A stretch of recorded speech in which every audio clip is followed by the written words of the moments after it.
সাধারণ মানুষেরও জানা উচিত, আপনাদেরও জানা উচিত। এই যে আমরা বলি 2 লক্ষ কোটি টাকা কেন্দ্র সরকার আটকে রেখেছে, বাংলায় সব মিলিয়ে 294টা বিধানসভা রয়েছে। 294টা বিধানসভা মানে একটা বিধানসভার 680 কোটি টাকা এই নরেন্দ্র মোদীর সরকার গায়ের জোরে আটকে রেখেছে। বাংলায় বুথ কত আছে? 80,000 বুথ। 80,000 বুথ মানে এক একটা বুথের 2.5 কোটি টাকা, যেটা বাংলার ন্যায্য পাওনা কেন্দ্র সরকার আটকে রেখেছে।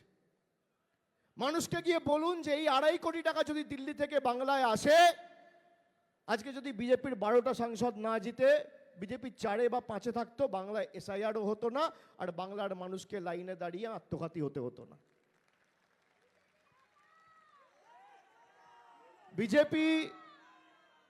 বিজেপি যতবার ক্ষমতায় এসছে, মানুষ তত সমস্যার সম্মুখীন হয়েছে, মানুষ বিপদে পড়েছে।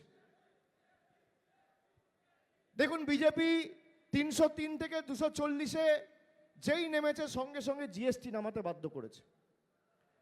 এগুলো মানুষকে বলবেন না? আজকে আমরা 15 বছর ক্ষমতায়, আর কেন্দ্র প্রায় 11-12 বছর ক্ষমতায়।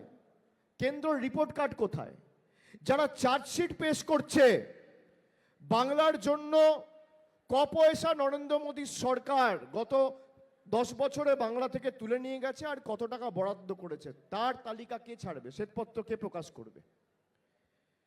যারা ডিজিটাল কর্মী রয়েছেন, আমি আপনাদের বলবো, রাস্তাঘাটে তৃণমূলের কর্মী নেতারা যেমন প্রচার করছে, আপনাদেরও সকলকে একইভাবে প্রচার চালিয়ে যেতে হবে। কি প্রচার? এক হচ্ছে রাজ্য সরকারের যে যুগান্তকারী প্রকল্পগুলো, রাজ্য সরকার যে কাজগুলো করেছে এলাকা ভিত্তিক, তার পরিসংখ্যান বার করে সেগুলো পোস্ট করা।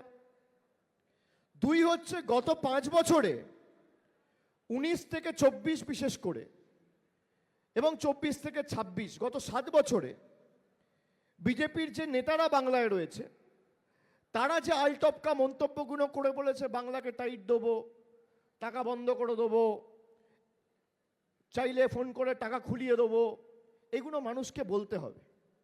যাদেরকে আপনারা নির্বাচিত করেছেন তারাই আপনাদের টাকা বন্ধ করে রেখেছে।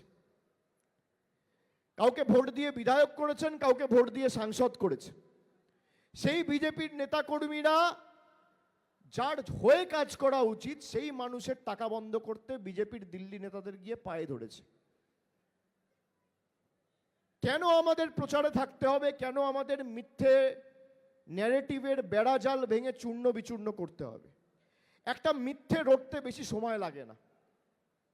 আপনারা যদি সেটা কাউন্টার না করেন, আর লোক যদি প্রথমে একটা খবর পায়, শুনছি এখানে নাকি এই হয়েছে, আরে আপনাকে তো বলতে হবে ঘটনাটা সত্যি না মিথ্যে।